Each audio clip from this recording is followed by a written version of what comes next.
Gary, thanks very much for joining us for another week of Borough TV. Back on the winners list after a 42-point victory over Frankston, which was pretty much set up early by a pretty slick first term.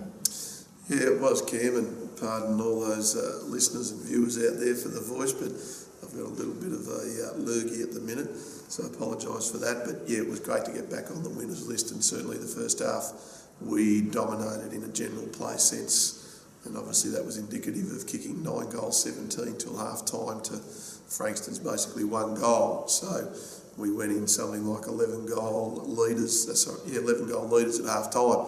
And then of course the expectance from the coach was that should then be obviously replicated in the second half. So the second half was not one that I think we'll be putting in the archives for future reference. So the sooner we deal with it as a football group, the sooner we'll put it away to the annals of history, so to speak.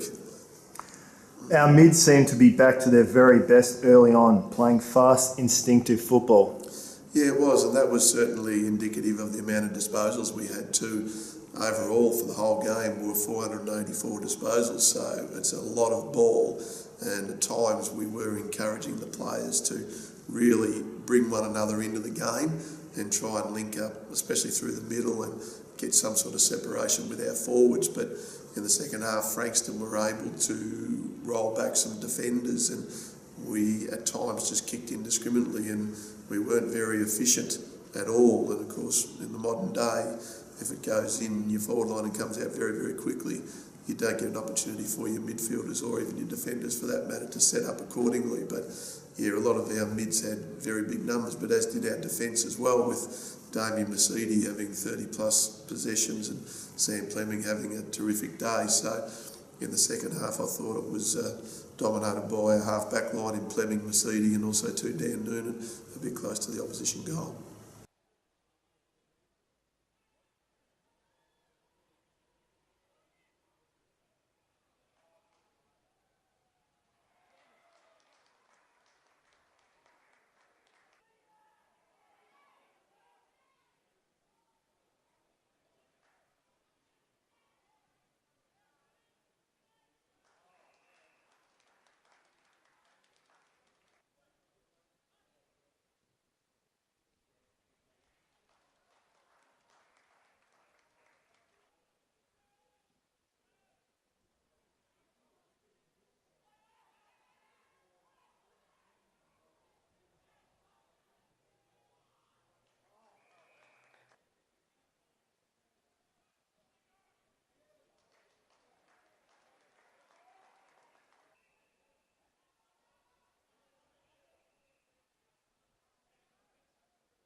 We're just on that, 26 scoring shots to 4 before half time. We really could have been 100 points up at the main break. Yeah, look, it was indicative of what I said to the players also at half time. 9 goals 17 versus 17 goals 9, and I don't think too many of those 26 shots that went through were overly difficult. Yeah, there was a little bit of breeze, but the way we like the players to have a high percentage of our shots within the corridor or from the width of point post to point post, and I think primarily we did most of that, but it was just our finish, and I guess there's a degree of hardness that you talk about with the guys making sure their routine is correct and just about getting the process right. So we spoke about that at half time, and certainly it obviously must have went in one ear and out the other, mate, because it didn't seem to improve after half time. If the first half was excellent, the third quarter was fairly average. How did you rate it? Yeah, it was interesting because no doubt Frankston wouldn't have been happy with the one goal they kicked at half time, so they were always going to put in an improved effort, and there was one stage there where I think I could hear the Frankston coach Simon Goosey giving his players a bit of a spray at half time, so no doubt he certainly vented his displeasure.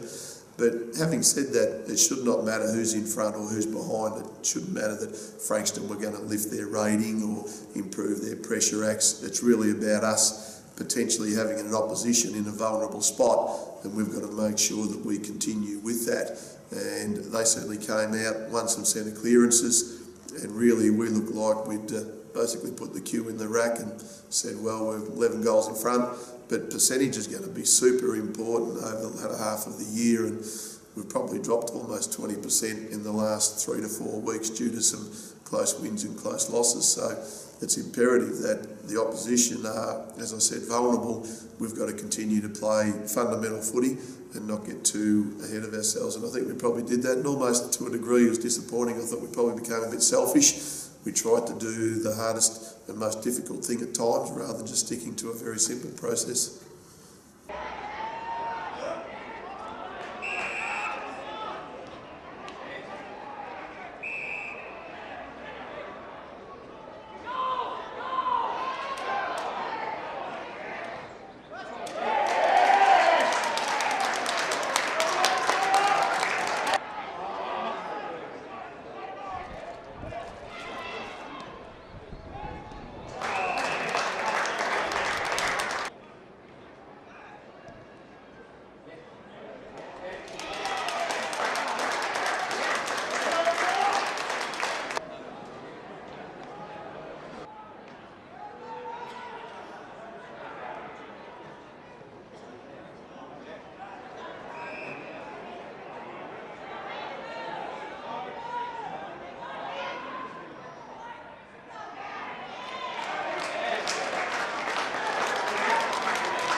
With such a flat second half, is that a mental thing or possibly a group needing a breather after a huge month of football?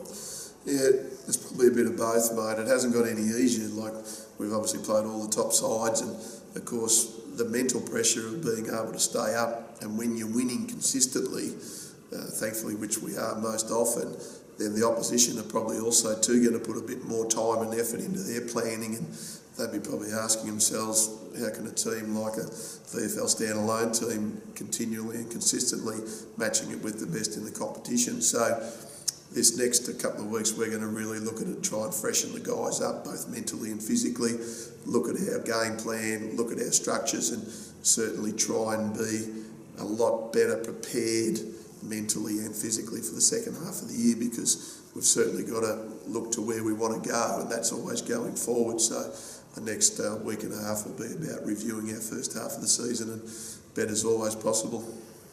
Two of our younger players, I thought, had breakout games. Josh Mewling and particularly Damien Mercedes, I thought were fantastic. Yeah, well, Josh has been waiting around for virtually the first half of the year. He's consistently put in the development and he's been able to put his name forward, and of course we could not go against him in relation to selection. And Damien Mercedes was very, very stiff early games. I think he came in for the Williamstown game and really hasn't looked back since, and it's great to see that he's now finally, I guess, in his own mind, telling himself that he's confident enough to play at the level. And I think he had 30 plus possessions, and it was just a great reward for Damien's persistence, because it hasn't exactly come easy for him, mainly through injury, but now we're certainly seeing the best of Damien, and hopefully that will continue for the rest of the season. Well, just on Damien, we know he's elite by foot, but how good can he be, do you think? Well, that's probably the unknown, Cam. I don't think anyone should be placing any restrictions on how good they can or can't be, but I think the more games Damien plays, he's got some wonderful defenders around him in Fleming and Noonan, Merigliani, Tynan, Davies. They're a fairly settled group, so they should be really cooperating together as a group well, and I think we've seen that really for most part of the year. There's only been one game where defensively the opposition have scored in excess of 100 points, but Damien really is a great player to coach.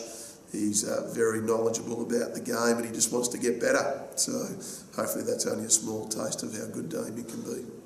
I thought Dan Noonan was superb down back, especially his ability to back himself to mark, but also spoil when required. Yeah, it was, and that's the balance that you need as a defender, because if we can't put a lot of pressure on the ball carrier coming out of our forward line, and of course subsequently the runners through the middle, it does at times make a defender look like he's not doing a very good job because they get caught one out. But Dan's been in terrific form. He obviously got rewarded with his first state appearance earlier in the year, and of course I thought Damien Mercedes, Sam Fleming and Daniel Noonan were our three best defenders by far on Saturday.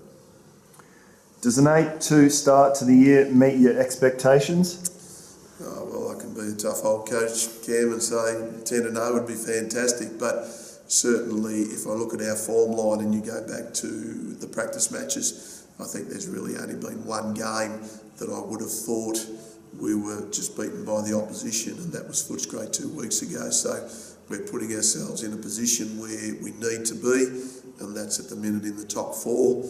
There's still a heck of a lot of work to do, and some of our boys that were really good contributors early in the year have just copped a few injuries, so we should be getting at least half of those guys back in the second half of the year. And that our reserves have actually had 2 good wins after dropping 3 games in a row, so that also puts some more internal pressure on the players within the group. So 8-2 will certainly take it. We can't change that result as we sit here today, but certainly our endeavours going forward are about cleaning up our effectiveness, our efficiency, and obviously kicking more accurate than we have the last couple of weeks. And just quickly on the percentage-wise, how much improvement do you think is left in the group? Well, once again, I don't really want to place any restrictions on how much we're going to improve, because the players themselves are going to be the ones that drive it with the coaches, and we know Box Hill's out there in front, and of course Williamstown's been very consistent since early days, Werribee, Collingwood, so the competition is really, really even. So we've got to look at it in isolation, mate. We've got 8 games to go before the end of the season. Ballarat's all of a sudden won, I think, 6 in a row. So it says if you can get on a roll, it's about momentum. And once we get over this break, we need to come full steam ahead and be charged with just improving as individuals, but more importantly, improving as a group. And that will remain to be seen in the next couple of months. Well, enjoy the break, and we'll catch up with you down at Sandringham for a big ABC TV clash. Thanks, Cam. Hopefully the throat's a bit better, mate. Borough TV is a Port Melbourne Football Club production.